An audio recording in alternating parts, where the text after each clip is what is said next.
React பண்ணவே பண்ணாதீங்க, respond பண்ணுங்க. ரெஸ்பாண்ட் பண்றதுக்கும் ரியாக்ட் பண்றதுக்கும் என்ன வித்தியாசம் தெரியுமா?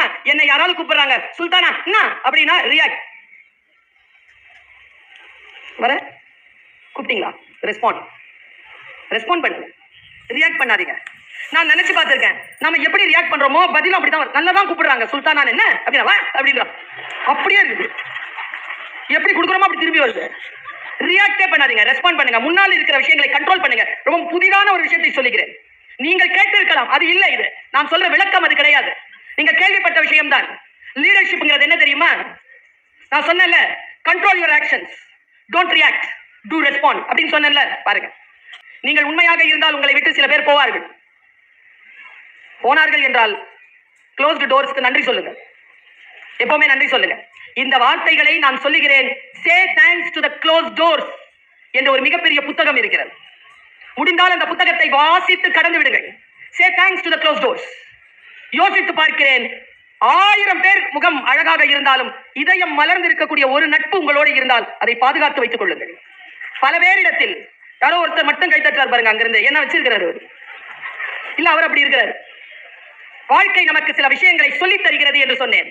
நான் பல காலமாக தேடிக்கொண்டிருந்த மந்திர சொல் சமீபத்தில் நான் சில இடங்களுக்கு செல்லுகின்ற பொழுது வந்து சேர்ந்தது. அதை உங்களோடு நான் பகிர்ந்து கொள்கிறேன். ஏன் தெரியுமா? எல்லா விஷயங்களையும் சாதாரணமாகத்தான் நமக்கு முன்னால் உலா வருகிறது. நாம் விழிப்புணர்வோடு இருந்தால் அதன் அர்த்தம் புரிகிறது. உதாரணத்துக்கு 2 கேள்வியை நான் கேட்கிறேன். வீட்டில் போய் இந்த 2 கேள்விகளை உங்கள் டைரிகளில் எழுதி வைத்துக் கொள்ளுங்கள். 2 கேள்விதான். 1, எங்கே இருக்க விரும்புகிறீர்கள்? எங்கே இருக்க விரும்புகிறீர்கள்? நம்ம யாருக்குமே பதில் தெரியாது, சில பேருக்கு தெரியும். இந்த தாசில்தார் மேடம் நினைக்கிறாங்க, group 2 direct posting. she wants to be IAS officer. IAS ஆஃபீஸரா வரணும்னு நினைச்சீங்கல்ல?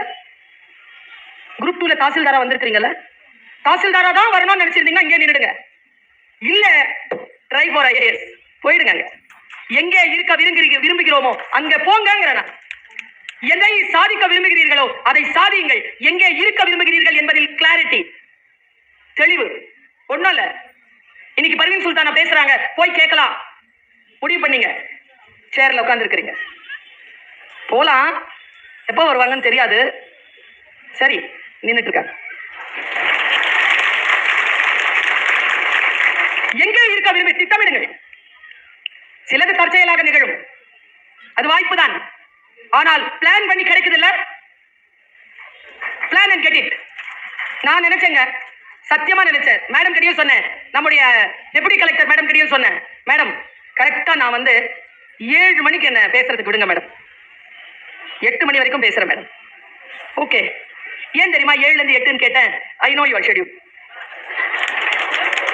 எதையும் பிளான் பண்ண. Where you want to be, எங்கே இருக்க விரும்புகிறீர்கள் அங்கே இருங்கள். நான் இங்கே இருக்க வேண்டும் என்று விரும்பி இருக்கிறேன். இதோ நான் இங்கே நிற்கிறேன். நீங்கள் அங்கே இருக்க வேண்டும் என்று விரும்புகிறீர்கள், அங்கே இருக்கிறீர்கள். எங்கே இருக்க வேண்டும் என்று விரும்புகிறீர்களோ அங்கே இருங்கள் என்கிறேன் நான். இதுதான் விதி.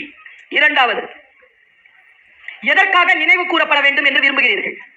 You have any plan? எதற்காக நினைவு கூறப்பட விரும்புகிறீர்கள் அதை செய்யுங்கள். அதை செய்யாம அந்த சிக்னேச்சரை போடாம நோய்வாய்ப்படாதீங்க. அதை செய்யாமல் அந்த சிக்னேச்சர் போடாம வாழ்க்கையை நிறைவு செய்து கொள்ளாதீர்கள்.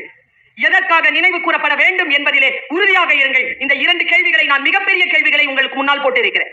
இன்னொரு விஷயத்தை சொல்றேன். நான் ஒரு முறை பேசுவதற்காக சென்ற பொழுது சாப்பிடறதுக்காக நாங்க போய் உட்கார்ந்தோம். எனக்கு முன்னால் 60 வயது கடந்த ஒரு பேச்சாளர். ஒரு ரகசியம் சொல்லவா? மேடையில பேசுறதை விட சூப்பரான விஷயத்தை தெரியுமா? சத்தியமா சொல்றேன், மேடையில பேசுறது பெரிய விஷயம் இல்லைங்க. உண்மையாவே லாபகரம் எது தெரியுமா?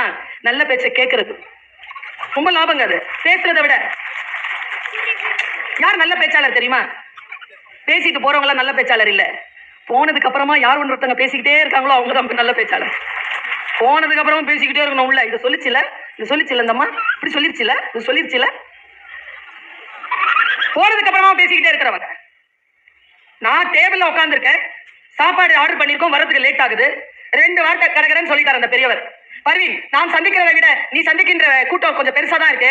முடிஞ்சா இதை எந்தெந்த கூட்டத்தில் பேசுறியோ அங்கெல்லாம் சொல்லிருங்க. சொல்லுங்க சார். தன் வாழ்க்கையின் சாரம்சத்தை புழிஞ்சு 2 கேள்வியா 2 ஸ்டேட்மெண்ட் தான் கொடுத்தார். நம்ம எல்லாருக்குமேங்க ஒரு இடத்துல வேலைக்கு போகணும், வீடு கட்டணும், பேங்க் பேலன்ஸ் வச்சுக்கணும், கல்யாணம் பண்ணணும், புகழ் பெறணும், எல்லாம் திட்டங்கள் இருக்குல்ல. நம்மில் ஒரு திட்டம் நமக்கு இல்லவே இல்லை. என்ன திட்டம் தெரியுமா?